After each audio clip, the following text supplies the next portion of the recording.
Welcome back and thank you for staying with us. Joining me on Blowout this morning is His Royal Chief, Mene Ambassador Magnus Edo.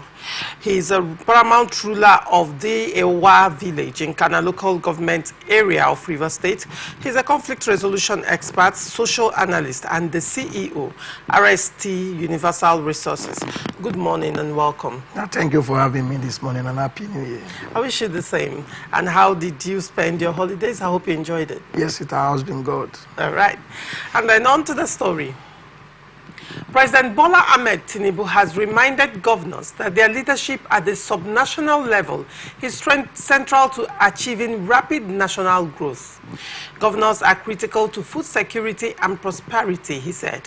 He expressed gratitude for their collaboration while highlighting key areas requiring joint efforts. The president made this statement when Vice President Kashim Shettima and members of the Nigeria Governors Forum paid him a New Year homage visit at his Ikoyi Lagos residence. Tinubu said, "You own the land and the job is in your hands." According to a statement by his special advisor on information and strategy, Bayo Onanuga, President Tinubu stressed the importance of unity and shared responsibility in driving grassroots development. "You are the most important link to Nigeria's prosperity and development," he said.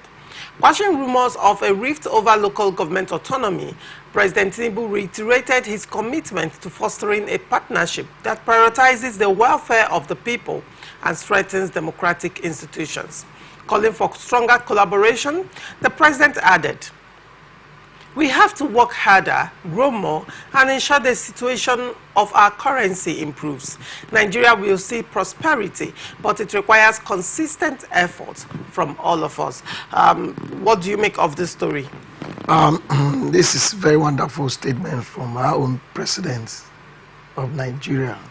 The governors don't need to be informed that they prioritize food security. They should take it as one of the key areas they should focus on. They don't need the president to remind them, because we voted them into power to make things work for the people, and they are there to make things work for all of us.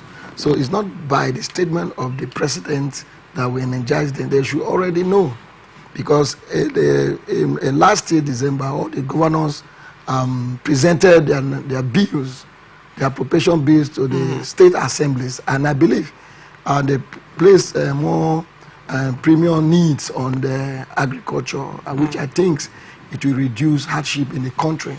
But however, having the president said so, I was also thinking that the president will make some statement by saying that he's giving some loans to our petty farmers in the country. Okay, that will also add value to what state governors are doing. And to the local government, he talked about autonomy. The local government has failed us over the years, because some of our governors have been using the money meant for development of local government and centralizing it in the state capitals. Okay, so if the money coming to the local government can be utilized according to the needs of the people, I think this cry of hardship will reduce, because they are the closest to the people, and we voted them into power to work in collaboration with the state government and that of the federal government. And I believe this collaboration is going to be efficient, because I've not seen most of the voices criticizing the policies of the federal government, unlike before, when we have governors that will say no to some certain policies being promulgated by the federal government. So this collaboration is for the benefit of Nigerians and for the benefit of all of us. All right, very well. When you were speaking, you made mention that the president did not talk about, you were expecting that the president would talk about giving loans to agriculturists across the nation. Yes. Now that brings into mind when the president talked about collaboration between the tiers of government. Now, to a large extent, a lot of pressure and a lot of criticism has been directed towards the the presidency, or will I say towards the first tier of government at the federal level. But nobody is talking about the states. Nobody is talking about, you know, the actions or the inactions of state governors. Nobody is also talking, probably the pressure has not trickled down to local government chairmen, because I mean the local government autonomy is yet to even fully take effect. But then let's look at the actions of the state governors. You recall that at some point the federal government came out to say that they had given each of the state governors 5 billion naira palliative funds. Now, though at some point even some state governors said yes, it was given, but not that exact amount. But the bottom line is money was given out. And can you say you felt the impact of that money? Do people even know this money was given out? Now, with regards to the removal of subsidy came increased FAC allocations. What it means is that governors now receive more. They have more to spend. They have more to push into infrastructural deficits, to even to, you know, engender development. But can you say to a large extent that you have felt the impact of these funds? Too much politicizations of governance. Some of the governors feel that once you are elected into office, you forget about the vehicle that brought you into office. You forget about the parties that brought you into positions of trust. So once you place more of your strength in developing the political parties, then the people are left aside. So they shouldn't have, we don't feel that much, because that 5 billion is not even up to what state generates. State generates huge amount of money, all the state in the federations. So adding values to what the state are generating, this money should have been given directly to the people at the local communities.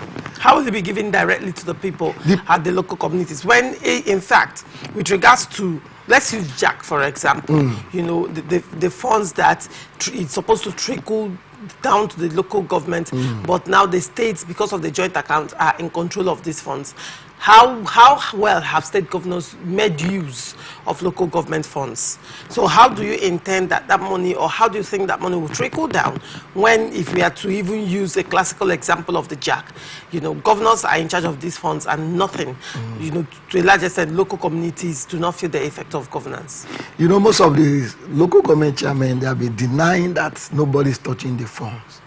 But for the fact that the development is not forthcoming as expected, in commiserating with the amount they receive every month, the money allocations assigned to each of these local governments is enough to show signs of development. I have the opportunity to meet some of the local government chairmen in Rivers State, and they assured me that the governor is not touching their money. And like few of them that I met, I saw some developmental plans on grants. Some is trying to do 1 or 2 things. Others have done that before. But what we want as a people, like I have said, the councillors were elected, I don't know their jobs. As we speak now, councillors become media aides to chairmen. They don't have any bill, like in my own local government. I have not seen any bill.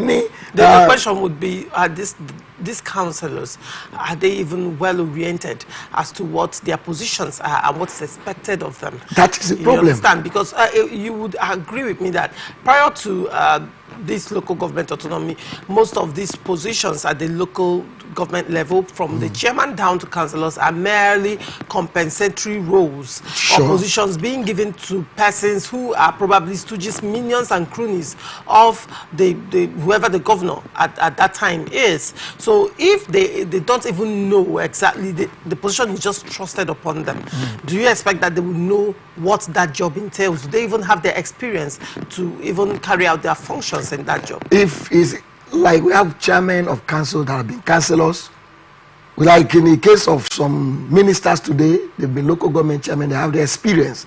If they give you opportunities to serve, it's there to develop yourself, because there are bigger future for you. So chairmen or local councillors that do not know why they are in office, it is a problem to them and the communities that elect them. Because, for instance, it's no more like elections. It's more of like a selection, passing through a process called elections, which actually there was no elections. They pass it through the process of election because we saw ballot boxes, but already they know who is coming into the office. They are already anointed. Yes, they are anointed servant. And again, if I were them, there are policies that I can challenge through the bylaw through the councillor have right to tell the chairman, we don't want this, this is what we want. Do they know they have this right? That they don't know, then they ought to be there. How that still boils down to what we're saying. Now, you're saying these ought to be the rules. You know, in 1999, when yes, Obasanjo was the president of this country, I know very well, councillors went for retreat in other states. They will train you on how to appropriate bills, how to make laws and all that, and tell you the importance of your office. And I have also said that the electoral reform should have been that before you will be sworn in, you will be trained. And not only one-time training, retraining and retraining. Even our legislators, hardly before, they just go for retreat and then they lodge and catch fun within themselves, okay? You will see mistakes coming from some of our legislators in terms of presenting bills and all that, because they are not well prepared for such position. However, they are our mouthpiece. They are the one to make laws for us. The law they make becomes our laws. Our own right is when they want to make it public hearing, which sometimes don't forthcoming. They invite the supporters of a particular political parties. Sometimes they erode traditional institutions, though it is not in the constitutions for traditional rulers to play any key role in the governance of Nigeria, which I think, as they are amending the 1999 constitutions, even the one amended, as the ongoing constitutional amendment bill is ongoing, I also think with respected traditional rulers and make that input, that create a role for traditional rulers to make input in governance in the country, because we are the gatekeepers of our communities and we know what the people need. The culture and tradition. We know what our people need. So if the councillors have failed, because it's tenure bound, after 3 years another set of people are coming, traditional ruler is still there. We still know the need of our people. The concern with regards to traditional rulers would be, or the traditional stool in this instance would be, that it has been politicized. Wouldn't you agree with me? It has been politicized from, you know, the governor giving a traditional ruler staff, you know, staff of office, to the governor, you know, deciding who becomes what, who becomes first class, second class, third class chief. Is that not ridiculing of the traditional institution that should be held with some level of reverence? Should politics even come into play? Yes, I understand the need that the governor is commander-in-chief of a particular state and he is the chief security officer. He has the say in the governance of the state. But then, you know, when it comes to traditional institutions, the custodians of cultural traditions over the decades down, should it be politicized in the first instance? The word politicizing the traditional institutions, for me, I've been a traditional ruler for the past 10 years. And that I know no governor has the right to impose anybody, on any community. It is the community that will select or elect who will be a paramount ruler or a first-class king before government will recognize such persons. And in some cases, there are names that we nominate and sign that we have agreed. After check this person, some are hereditary, some are rotational, some are elected and selected. They see your credibility and you are someone that you are trustworthy and all that. So there is nothing wrong for governors to recognize such individual that the community are so presented. In the case of Edo State, you know, I have forgotten the name of that community that came to the governor, Mondo Peblo, to plead, you know, that he should withdraw the authority of a certain paramount ruler, that their paramount ruler was imposed on them by the then governor Obaseki when he was the governor. In fact, a part of that community came, you know, in revolt, and they were actually appealing to the governor that this is not whom they wanted.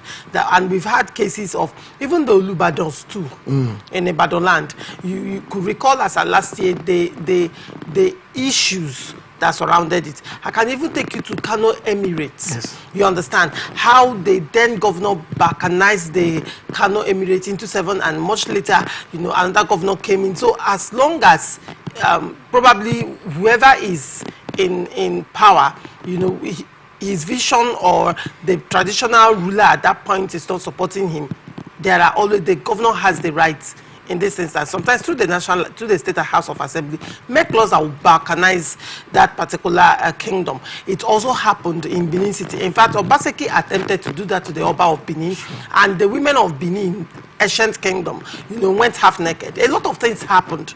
You cannot take away the influence of governors, in the traditional system and what they have done, and to a large extent, and Kano till now is still suffering from the after effect of that. You still recall even the tussle between the Kano, the Emir of Kano, Sanusi, and his cousin, and the influence of alleged influence of political vested interest from the federal down to the state in Kano State. So can you take that away? That, and isn't that to a large extent demeaning the traditionals too? Actually, when community leaders or communities felt that social person can lead them, for instance, most cases you influence the people with what you have to select you. Sometimes you are not the persons to be there, or maybe you have one or two connections. Nigeria things is always based on connection. We shouldn't have been like that. Okay. Because as a traditional institutions, and I also blame some politicians, some traditional rulers that play politics in the systems. Because if you are openly coming to advertorial, supporting a particular political party leaders, or casting aspersions on leaders in the state, traditional rulers belong to everybody. Party A or Party B, they are all your subject. Like I continue to say, either you're PDP or APC or any political party, you are my subject. My right. The first primary right of every traditional ruler is to advise. And the fear of politicians, they know how powerful traditional ruler is because we are closer to the people. And since they know, you can influence decisions of the people, who to elect and who not to elect. So they want people that will dance to their tune, which is not right. And if a traditional ruler rules is right, no governors whatsoever can dethrone you. No governor have the right to dethrone. It is only the people that can say, based on your policies, based on your doing, we are tired of the way you are doing things. We don't want you again, with reasons. And it is the right of the governors to set up panel of inquiry and give first-hand hearing from the traditional rulers they accuse. It happened in Imo State sometimes when they say we don't need a particular traditional rulers, and they say, okay, let's set up panels of inquiry. Due process should be followed in everything, because you will not like my face doesn't mean that completely I am no longer important in my own community. You may not like my face, for instance, but that doesn't change my positions. And my position is the position of the people. So bringing it into politics, for instance, me, I'm also against traditional rulers sitting on that canopies and presenting kola notes to governor. It is wrong.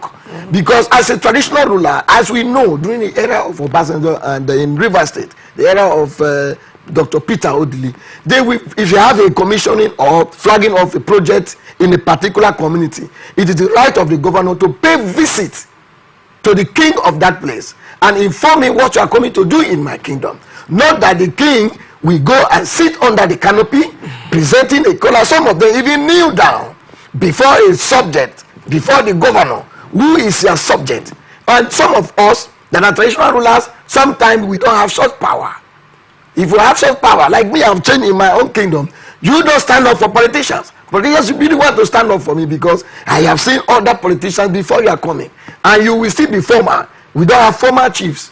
We don't have former traditional rulers. But we will continue to have former councillors, former House of Assembly, former governors. Since you know your tenure has time limit, you respect yourself. Well, we respect ourselves. But some of these traditional rulers, they don't want to, because of what you want. And what you want sometimes did not reflect in your own community. Because you are talking about developmental project, and you are confronting government to bring project to your community. And maybe often the governor is coming to your community to commission project. The governor will also know that you are powerful. You are closer to the people more than him. He will have to give you that honor, that respect. If there's any way we can change this narrative, that traditional rulers don't want to sit on canopies. You invite, for instance, a very respected steward in the country, you permit them to sit and the canopy, and some traditional rulers, the law forbids someone passing their back because of what is attached to the steward. Well, that is why in every palace you hardly see people passing through the back of a traditional ruler. While sitting down on the canopy, definitely people will be passing through your back. So where is the traditional power?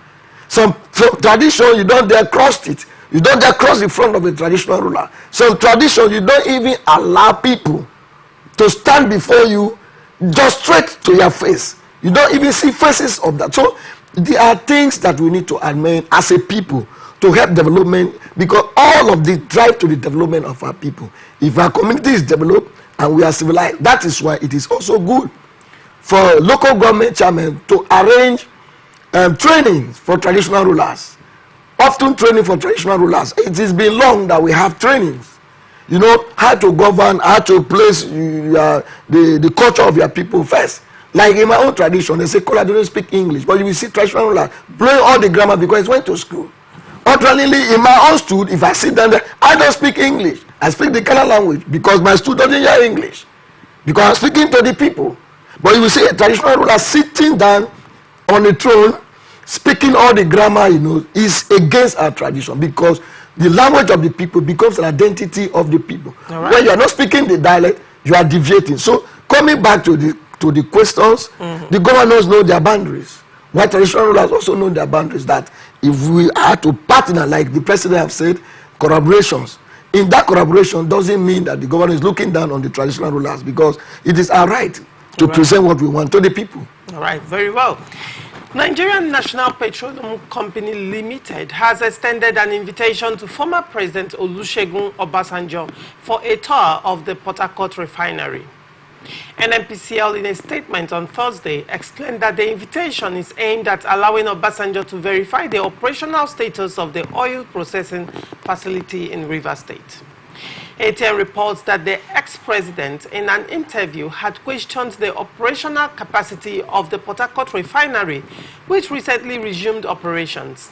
However, NNPCL highlighted its achievements and encouraged Obasanjo to visit the facility. Just said, we warmly invite President Obasanjo to tour the rehabilitated refineries and witness firsthand the progress made under the leadership of NNPC Limited. His wisdom and experience are invaluable, and we deeply appreciate his insights and guidance, which will always be welcomed and cherished. We remain grateful for his enduring contributions to Nigeria's development and are committed to building a brighter, more prosperous future for our nation. Together, we can continue to ensure energy security and deliver sustainable value to all Nigerians, NNPCL stated.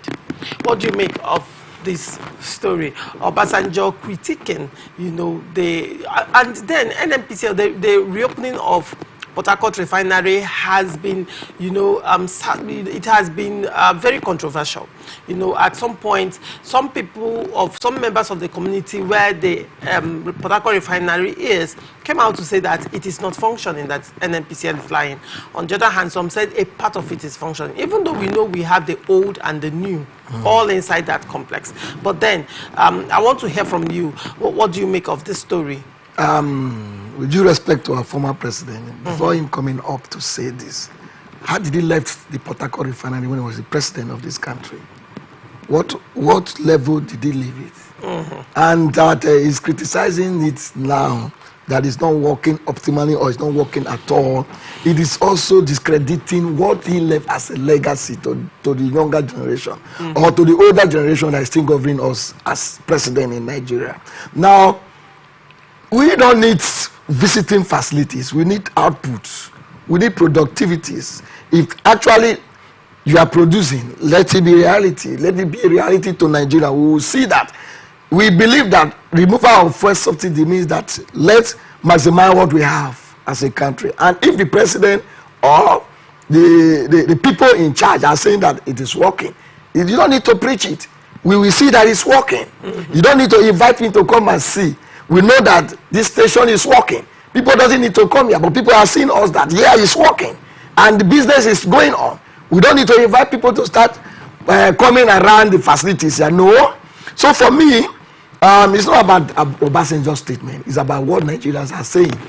That actually, we don't know the true status of that reopening of Port Harcourt refinery, including myself here. You don't know the true status? No, I don't know the true status about it. But then there have been controversies. people from that community have said it is not functional. That some part of it, while others are saying some part of it are functional, but then to a large extent, can you say, since you've said you don't know the status, so I cannot even ask you to a large extent, because we are expecting that, you know, some number of, or some thousands of barrels PPD has to be churned out per day. So I cannot even ask you, since you do not know the status, whether that is happening or not. You know, a lot of youth groups in Nigeria have written to them for a facility tour. Why have they not given them the opportunities? Like the Ogoni Youth Federations have written to them that we want to go and see these facilities is in Ogoni land, and these facilities belong to us. It belongs to the people. Even as that, we want to see the level of achievement so that we can have the right to commend government or to advise or to make our input known. Have they granted that request? No. So extending it to the former president, start with the people that have criticized that this is not functional. The people, where the community that is asking, where the refinery is, the community is asking that they want to have a tour of that facility, and NNPCL has refused to acknowledge them. So why extending it to the president, the former president Olusegun Obasanjo? Is it because it's an elder statesman? Yes, if you have extended to him, it is also his own right to say, okay, let me go and see. What if there are a lot of gas turbines that he came to commission in River State then, and he didn't work after he left?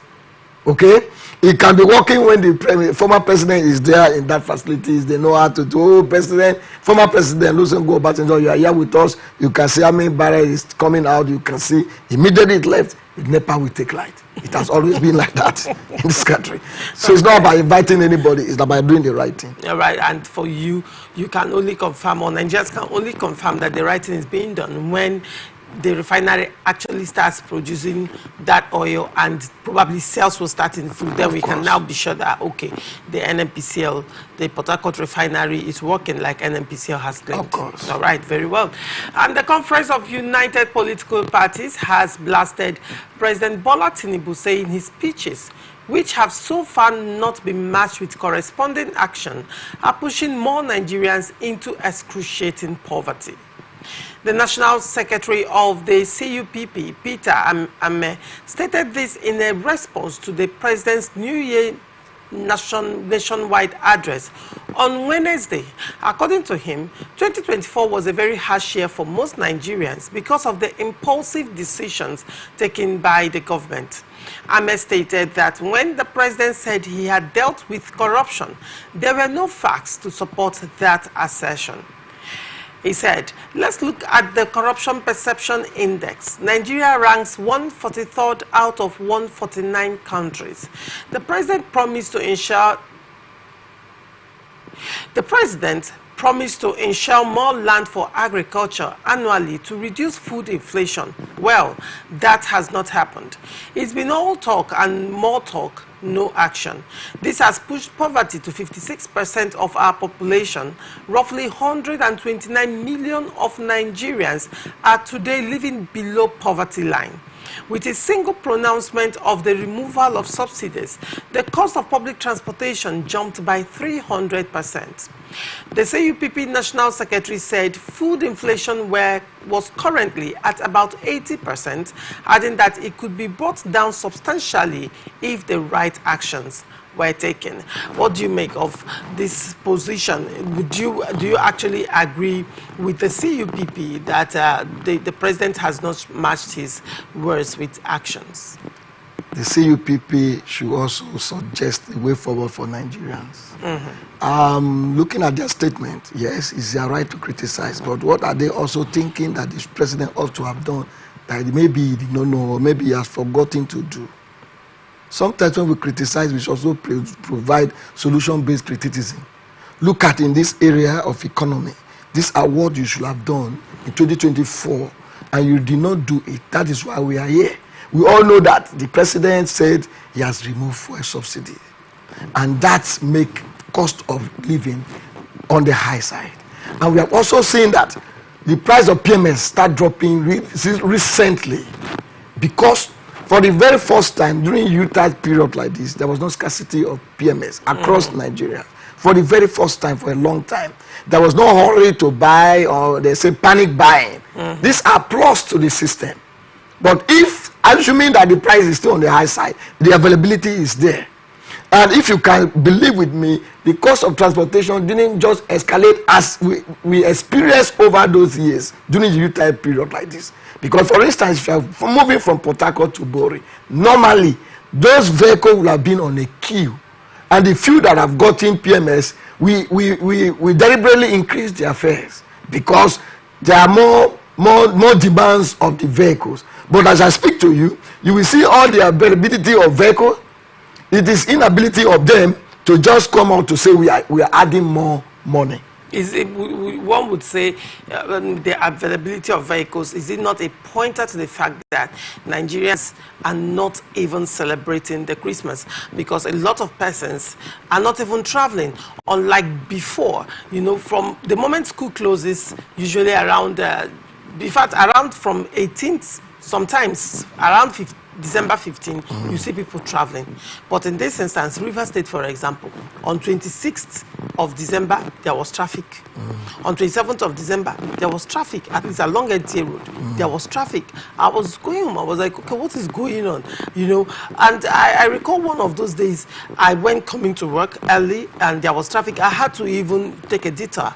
And it dawned on me that people did not travel. Because where are the resources to travel? You would rather send some money back home for them to use and, you know, celebrate Christmas, because going in person means that you're going to spend more than you have budgeted, and this money is not readily available. Purchasing power has reduced greatly. So is that not a pointer? So why would there be scarcity of fuel when, how many vehicles are even on the road actually? Can people afford to buy car parts as it stands? Can people even afford to fuel their vehicles and also generate power for their homes? Can people afford these things? So don't you think the availability is because of the greatly reduced purchasing power of the masses? I don't think so. All right. Because, why do I say so? Because, you know why they rush then? You know that from 25th, 26th, 25th, there will be scarcity of petroleum. There will be scarcity of a lot of things, so you will rush. Now we have seen that there's no need of rushing. If I want to buy, I drove my car to this place, and there's no need of me planning from yesterday because I will be on this show, start looking for where to buy for, and you start lining up on queue. No, as anytime I'm coming here, I can always get and still meet up the show. So why the rush? So that rush that it was not there, even you will not feel like, for instance, if there is no any obstruction on any road, you will not know that in 2 minutes any obstruction that will be lined up or hold up. Vehicles will just line up. But if there's no obstruction, you will not even know that thousands of cars are passing per hour. But let's have some obstruction somewhere that is just 2 minutes. You will see that you will see numbers of cars lined up. Assuming we have some speedometer on the road that count vehicles that passes through a particular route at the appointed time or the particular time of the day, you will see that a lot of cars travel out. But since there is availability of the product to buy, those that want to buy, there is no time everybody will travel home. It's about family planning. It is not a must that you must travel when you don't have the resources to travel. And there has not been any time that everybody will leave the city and go to the village because of Christmas or because of New Year. The level of migration and the level of activities this year, you know, this is my observation. Yes. The level of activities, the level of migration from one state to another for the festivities greatly reduced. Yes, greatly reduced. In fact, yesterday I was opportune to, you know, spend some quality time with a friend of mine who owns a supermarket, and most of the hampers she kept outside. You know, I was asking her what's going on. She said that of all the hampers she made, about 20 of them, only 5 were sold. And mind you, she is in a very busy area of the city, a very busy area, and she sells all the time. Even for the number of hours I spent with her, you know, in her shop, I noticed that, you know, the sales were not as it used to be. So she was telling me that, in fact, that she doesn't even understand what is going on again.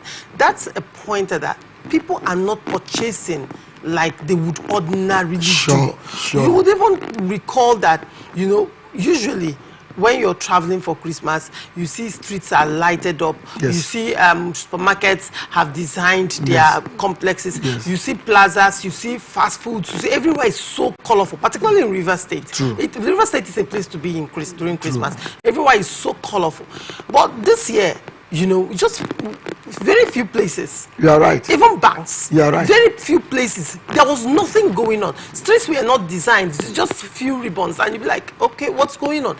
There was nothing going on. In fact, the only way you'd know that streets celebrated was actually during the 31st night, when they had to blow a lot of knock. Even the way they would shoot knockouts greatly reduced because of.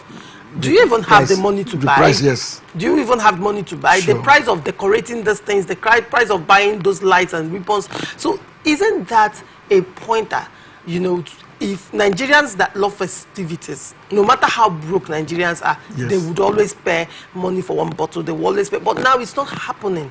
Isn't that a pointer? So if you're looking at it like that, then the question would be, why will fuel not be readily available? Who is buying it? It's true. As at the way they used to buy before. You agree with me, Chief, that prior to this time, you could actually drive down to a filling station and fill all your gallons for the week. True. Right now, can you do that? No. Isn't that a pointer? So where ordinarily a person, an individual can comfortably sit down and buy fuel and fill your gallon, use let's say 100,000, fill your gallon, and you know that for the month you have settled power, you know, for your generator and all that in the house. Right now, that 100,000 naira will just be to fill your, for some vehicles, it is not enough to fill the tank of that vehicle. True. That's 100,000. It's not enough. And for smaller vehicles, it will only fill the tank of that smaller vehicle. Let's say Corolla, for example, fill the tank of that, probably give you another 30 liters of fuel. So where's the purchasing power? Things are difficult. In 2024, we experience a lot of hardship in this country. You know, in 2024, the impact of the policies of government from the 2023 when they took over, because sometimes when people come into power without full preparations, what happens is that the people suffered because the policy of where you don't have continuity in government. There's no law that says that if you meet a project, you continue with that project. In case of power changes from this party to the other party, you abandon the project that was almost near completion and you want to start the one that will bear your own name. This is also making the economy very, very unbearable to the people, because sometimes that company that was doing that job completely, they will be deprived, and you see that they will lost of manpower. They will reduce their workers' strength. It's affecting families. So they can stay in business. They can stay in business. So this inconsistency in governance also affect a lot of things. During the transition period, you see that government ought to have said, okay, we have social project. You know, some governors in some states doesn't even do proper handover.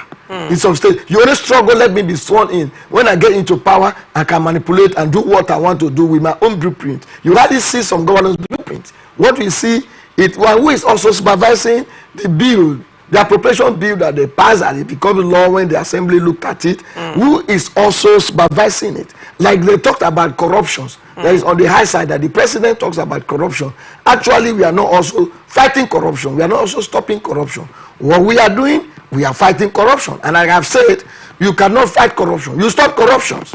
Because fighting corruption will not end. But if you stop corruption, it will reduce it. We are only fighting it instead of stopping it. Stopping, blocking the leakages. So, Mr. President, for instance, we know how many people that the EFCC have listed. They only listed those people that they think can settle them from the backside. You see a former governor being arrested, and you see in 2 days' time he's been granted bail with social amount of money. And we talk about fighting corruption without recovering those looting from the people. So I actually agree with them. There is no ratio of, and we have prosecuted social numbers of people.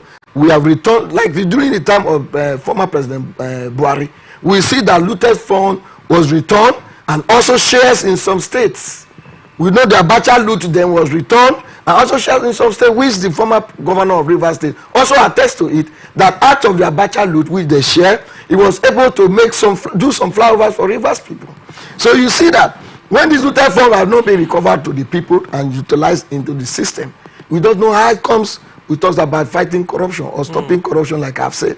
That like I've continued to say, let's stop it. We can stop it. Now the president, former president, come with unity account, to unify one account. Is it still in operation? No. If you come to Rivers State, we have different ministry. Then you don't pay money into account that belong to the ministry. You pay money into the Rivers State account. You go for one unity account, one single account. Has that been happening? No. Some parastatals, some government agencies, they have their own account. They can have access for withdrawal. You ought not to be like that. You have to go to government account, which you don't have right to withdraw. All these things are loopholes that government should have blocked over the times. And these are the first steps of stopping corruption. We look at our borders. We talk about our borders. How many persons have been arrested? It's only those that refuse to settle them, settle our custom officers, that we have arrested so many numbers of people bringing in Indian hemps and all that, because maybe they refuse to settle them. They will bring them to book. Who is monitoring them? That look at this, look at the activities going on. Is that we have any digitalization, poor economic system, poor network? Do we have any CCTV camera at our strategic places? The former governor of Rivers State came with CC, what do they call them? At any strategic location coming in, you will see camera that at point blank in government house, they'll be monitoring what is happening. If you are coming from Bori into Akbajo, you will see what is happening. And if you make a step to run away, to evict, checking in your vehicle, in the next place they will stop you.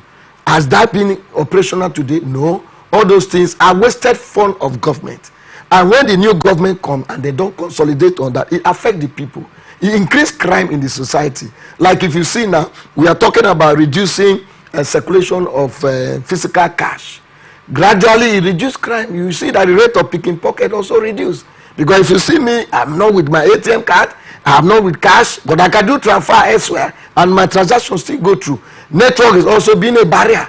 You go to a supermarket to buy something, you spend like 1 hour waiting for the transaction to drop. Okay? So these are issues that we experienced last year that make the people suffer. Not directly that it was the intention of government to make people suffer, but policies that they don't do it the way it's supposed to be. Like if you are criticizing, criticize with solution based. I'm suggesting it should be like this. Look at the way you are doing it. Government have a listening ear. Even though they will not applaud you that it was you that gave us that idea, they have listened. If your idea is genuine enough, they will tap into it and develop on it, or knowing to you that directly or indirectly, and that's what we are here for. If you are here talking, government is listening to us. If we provide solution-based discussion here, they are tapping into it. They will not come and thank your station that it was through here we got this idea that we are doing. They will not. But our duty is to render service to the people. All right, very well. We'll go on a short break. When we come back, we'll look at Peter Obi's statement in reaction to what the president said during the New Year speech. Do not go away.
Every day, our lives are changed by history.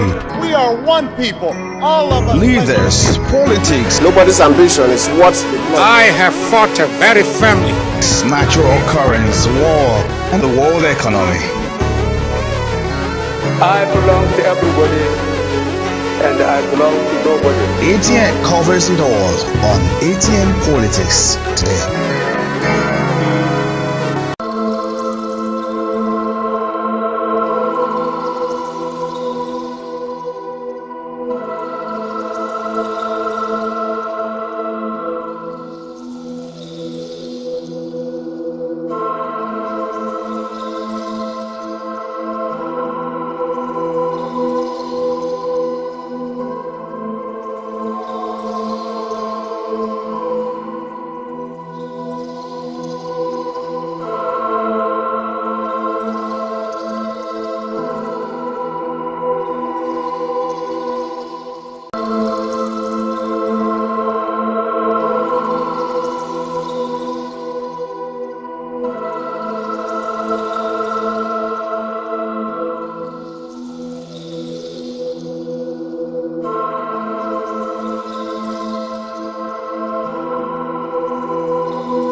Welcome back and thank you for staying with us.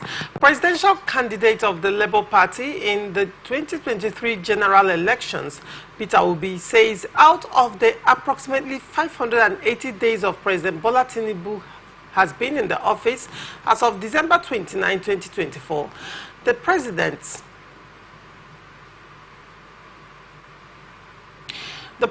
spent over 30% or about 180 days abroad, covering over 30 publicly recorded overseas trips. Obi said this at a media chat on Thursday in Abuja on the state of the nation, adding that Nigeria needed selfless and exemplary leadership in 2025. ATN reports that President Tinubu was sworn in on May 29, 2023 and has spent 584 days in office as of January 2, 2025. Our correspondent also reports that while President Tinubu has not traveled out of the country this year as he's currently on public holiday in Lagos State, the president in 2023 and 2024 visited not less than 16 countries, including some he visited more than once. President Tinubu's government spent 2.3 billion naira on foreign trips and related expenses within 6 months in 2024, according to data from GovSpend, a portal documenting the presidential villa expenditure. Mr. President, out of the approximately 580 days as at December 29, 2024, you have been in office. It is reported that you have spent over 30% or around 180 days on more than 30 publicly recorded overseas trips. My appeal to you is that you dedicate at least 20% of 2025, roughly 72 days, to visit each of Nigeria's 36 states for 2 days each, Obi said. What do you make of this story? I completely disagree with Peter Obi. Okay. Because the travel of Mr. President is all about collaborations with foreign countries, mostly in the South African regions that he has traveled to. Most of African countries. It's all about business. Travel to China is about negotiating business that will enhance the economy of our country. Coming to all the states, what are you coming to do in the states? Is it coming to Rivers State will add value to Rivers State? Is it coming to spend 2 days in Abia State will in any way increase the economy of Abia State? No. We believe that the foreign travel, the foreign trip he has embarked on are all about collaborating with foreigners, how to do business in our communities, how to do ensuring that, informing people that look, Rivers Nigeria is safer for business. You can come and invest into our economy. Our economy is increasing. We can do this, we can do that. These are what we want. Sitting down in Abuja, entertaining foreigners or entertaining cronies of his office or political leaders in the name of governance, just sitting down in Aso Rock, and people from the east and west will be visiting Mr. President, going back with bag of money, income of course visit. What value does that have to do with Nigeria? So the trips, what I was expecting Mr. Peter Obi to say, why can't the president inform us the benefit of these trips he has embarked on all these days? Can we know the aim and objective of why you are going? Because it is not a private visit. It's going there with our own money. It's going there on our taxpayers' money as a people. So we ought to know what benefit visiting social country have to do with Nigerians, but not to criticize the days he stay in office. Is he not traveling? Is Mr. Peter Obi sitting down in Nigeria all the days since he concluded the 2023 election? No. He has traveled out. What is he going to do there? Business as well. So he is a businessman, and he should know that if Mr. President is thinking about business, what can't you support him? And if there are countries that want collaboration with Nigeria, suggest to the president that look, while visiting China, why not visit London? Why not visit this to attract this developmental country? So I don't see anything wrong with Mr. President traveling for business trips. Now this is a situation where over 2.6 billion naira has been spent in a space of 6 months on foreign travels, and this is expenditure from a country that is groaning from economic degradation. Like, our economy is at the brink of collapse. In fact, if I may borrow Akpabio's statement, Akpabio said that President Tinubu met a country that was on, did he say it was on life support or something? So now, that goes to, that's a reflection of what our economy is like right now. And you think that the president spending as much as 2.6 billion naira within 6 months on these travels has positive impact to Nigeria and Nigerian economy? Sitting down in Aso Rock, like our leader Peter Obi visiting the president, entertaining him, hosting him and other political leaders, can you compare to the national trips, foreign trips that will bring investors to Nigeria? Now the thing is foreign trips going to bring investors to Nigeria, or is it making Nigeria investor friendly? which of them actually will, because the thing is, even before investors will come, they will do their due diligence. They will do their due diligence on whether Nigeria is investor friendly, on the fiscal policies of Nigeria. They will do their due diligence on Nigeria's budget. They will also do due diligence on what the security is like. Now, with the presidents traveling, like you have said, to these foreign countries in order to secure international collaborations and all of that, you still agree with me that while he's busy doing that, foreign investors are leaving the country. Of course. Foreign investors are relocating their businesses to other countries. Yes. Foreign investors are selling off their properties, selling off their stocks, and they are closing down business in Nigeria. So how are you investing? How are you trying to bring in international community, bring in more investors when you cannot even secure the ones you have on ground?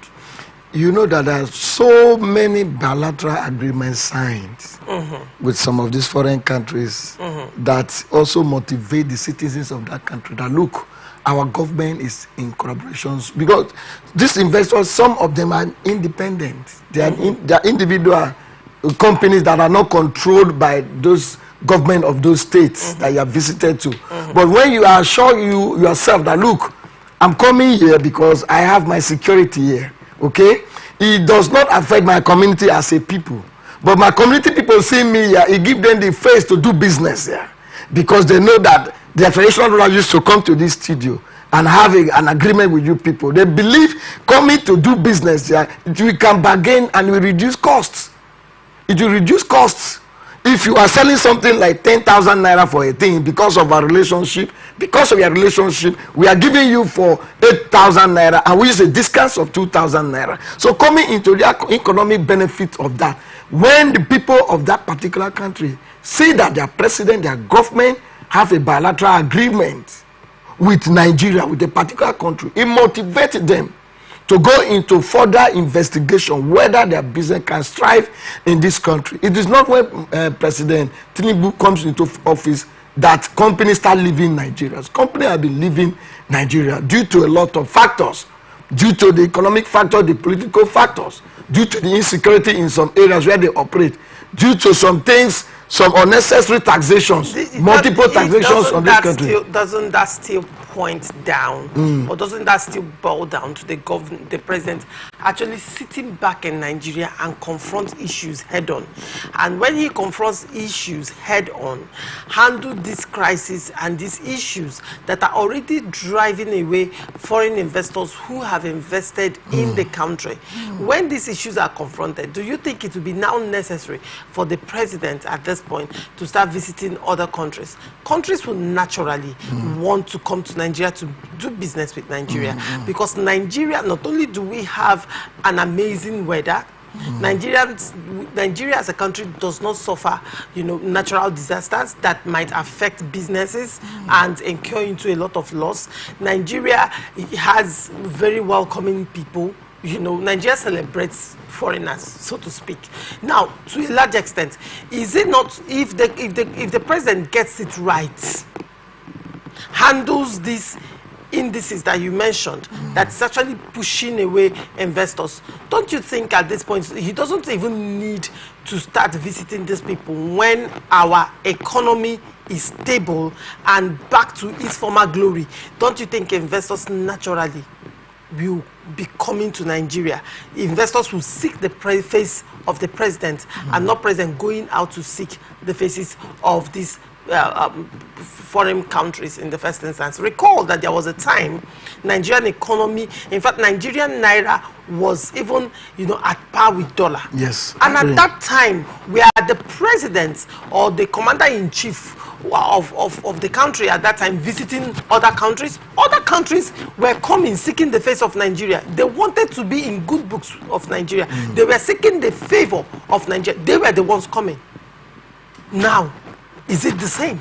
And this is a situation where the president is always visiting, spending money that ordinarily would be channeled into other things, and they say he wants to attract foreign investors when the ones that are here already, we cannot even sustain them.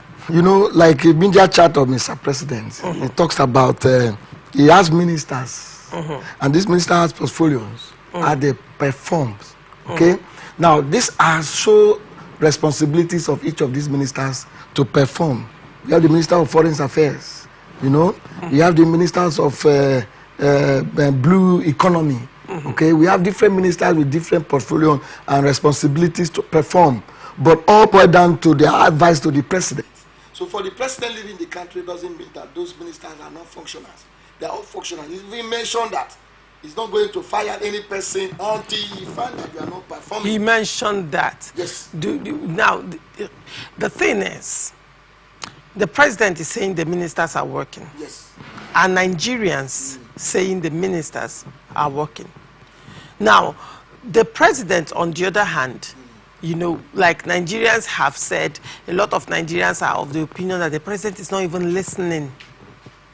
He's not even listening. And some people are of the opinion that he's not even aware. It appears like he's not even aware of what is going on.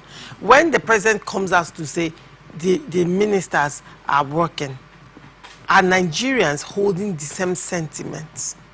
Do you know that, as I speak to you, the Minister of Agriculture, the Minister of Petroleum for States, okay, mostly the Minister of Agriculture are hardly seeing visiting state commissioners of agriculture, or they are having seminars. Let the governor, the president is talking about the governor should go home and prioritize agriculture. The Minister of Agriculture should have been the one piloting these affairs. So the ministers are not working, not all of them that are working. The ones that are working, we are also seeing it, because when we all talked about governance, you look at different heads, look at different people that the president appointed into office. Are they also performing? The way they perform is not also reflecting in the lives of Nigerians. That is a fact. That what they are doing, did it reflect, did it reduce anything? As if we are talking about the livestock ministry that was recently created by Mr. President.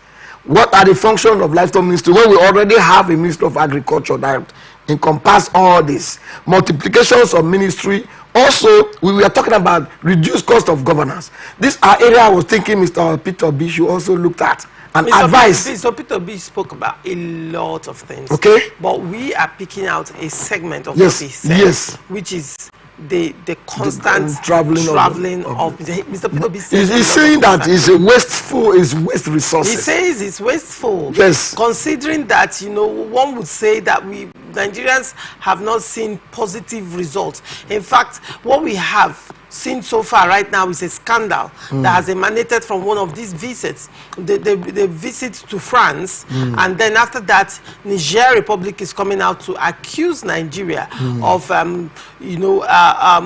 collaborating with collaborating with France to host a terrorist base in one of the northern states. Yes.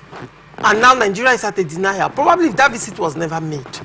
We understand. Now, I understand what you're saying with respect to the president visiting these countries in order to foster a positive working relationship, you know, in order to, you know, engender collaborations that are positive and translate to growth in Nigeria, sustainable growth and development.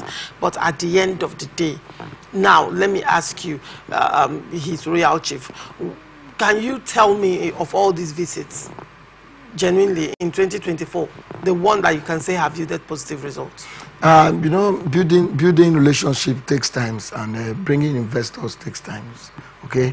Because we believe, like what I've said so far, we believe that when we don't have a consistency in governance, it affects the people. If you're an investor, yes. If you're an investor, with the PR Nigeria has, you know, before the international community, with Nigerians kind of PR, would you invest in Nigeria? You know, every business person look at the profit margin before coming. If you look at the crisis area in the north, people are still investing.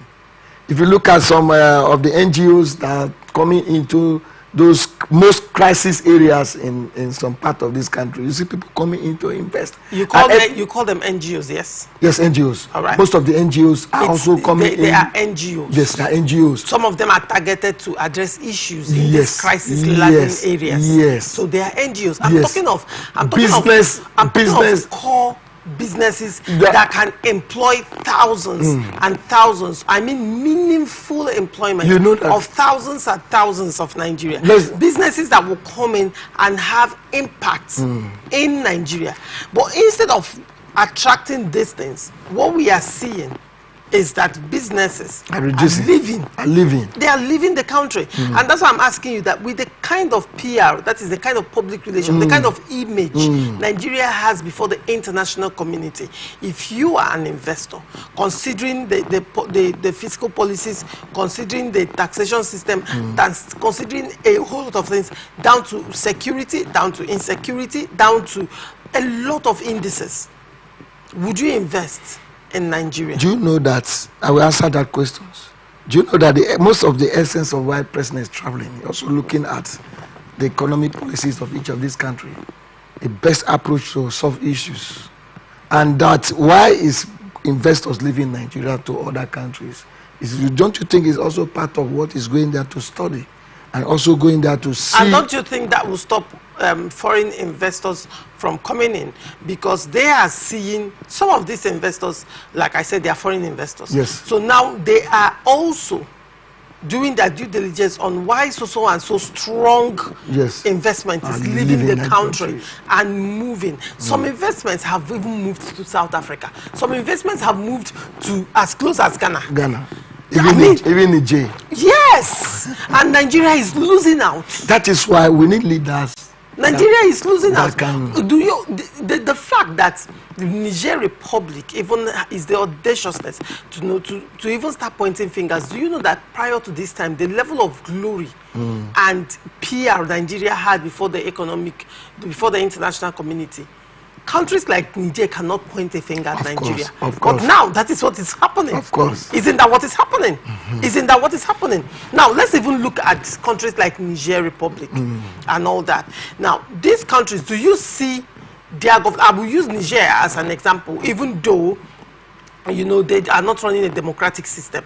But to a large extent, they have this mentality that we are fighting neo-colonialism, and to a large, they have even told France, for example, to move away, both with them and now they are focusing inwards. They are building their system from inwards without seeking, you know, foreign help. And if you're going through the reports from Niger, you realize that these countries are beginning to develop now. Nobody says it's going to be easy, but they are making strides. As against Nigeria, that has greater resources than these smaller, way smaller countries. And what our leaders do, anybody that takes over the seat, is to be traveling up and down. Meanwhile, whatever is biting us is still eating us inwards. And now the ministers you said the president has ministers that you have also said they are not even doing. No. We will not apportion all the blames like the president have said so far. When it is time to criticize the president on frequent traveling that is not giving any meaningful results to Nigerians and what we are doing, I think also we should also look at our governors. Because we don't centralize governance, we decentralize. But the discussion right now is on the president, like I said, that the action of the president has said that the trips he has embarked on is for the good of Nigerians. Nigerians feel otherwise. Yes, and then if you are saying that stop traveling in 2025, sit in Aso Rock and strategize the best way to govern this country, it's not a bad idea. For me, it's not a bad idea, but also traveling of the president to countries to bring investors and all that, and signing foreign understanding and collaborations, you know, public relations and all that. Like we say, they always blame the former government. That, they were not doing well. But they were still the same APC. The same APC that Buhari was also the president, Mr. President today was also the leader of that party. So why blaming this? You are blaming yourself. And that's why we are talking about consistencies in governance. Right. And when we don't have that, everybody wants to make a policy. Because if former President Buhari have visited France, for instance, and have a bilateral agreement with them, what is the essence of this current president going there again? When that agreement, they have like 10 years agreement that we are going to be doing business in a couple of years, and it's still running. Why going there when it has not expired? That, okay, we are going to renew relationship. That existing relationship is still there. And that's why we are talking about no laws. Compare the president to look at the past administration, what areas they were doing well. Consolidate on it. That will reduce high cost of governance, and it will reduce this option traveling trips that we are complaining about. All right, thank you so much. His Royal Chief Mene Ambassador Edo for coming. Thank you so much. Thank you for having me. I appreciate your yes, for the first time for the 2025. I will believe 2025 is going to be a great year of business. It's going to be an amazing year, of course. Yes. Thank you so much. And thank you so much, our viewers, for always staying connected to us. And this is where we wrap it up on this episode of Blowout. We are open for advert placements, bookings, and commercials. You can connect with us on all our ATN socials. Facebook and YouTube, Atlantic Television Network. Instagram and TikTok, Atlantic TV Network 1. And on Twitter, Atlantic TV Net. Watch us live on our website, www.atlanticnetwork.tv. Do not forget, peace and unity are the pathways to progress. Thank you for watching. Open Conversation comes up shortly. Do not go away.